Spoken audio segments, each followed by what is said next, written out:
নমস্কার, আমি অ্যাস্ট্রোলজার রঞ্জু গাঙ্গুলি। আজকে তাদের জন্য যারা দেখবেন কোনো কিছু বলতে চাইছেন, বলতে পারছেন না, কারোর উপর প্রভাব বিস্তার করতে চাইছেন, প্রভাব বিস্তার করতে পারছেন না, আজকে তাদের জন্য বলবো।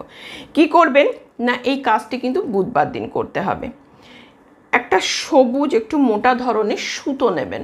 সুতো নিয়ে কি করবেন, সেটাকে 7খানা গাঁট দেবেন। গাঁট দিয়ে বুধবার দিনকে সুতোটিকে গঙ্গার জল দিয়ে একটু শোধন করে নেবেন। শোধন করে নিয়ে সেই সুতোটাকে ছেলে অথবা মেয়ে দুজনেই বাঁ হাতে পরবেন। বাঁ হাতে, হ্যাঁ, বাঁ হাতে পড়ুন এবং দেখবেন যে আপনি যাদের উপর প্রভাব বিস্তার করতে চাইছেন বা আপনি কিছু কাউকে বলতে চাইছেন বোল্ডলি, কিন্তু বলতে পারছেন না, সেই ক্ষেত্রে কিন্তু আপনাদের সুবিধা হবে। এবং এই কাজটি করে দেখুন। আর যদি আমার চ্যানেলটিকে ভালো লাগে অবশ্যই সাবস্ক্রাইব করবেন, কমেন্ট অবশ্যই করবেন এবং শেয়ার কমেন্ট অবশ্যই করবেন।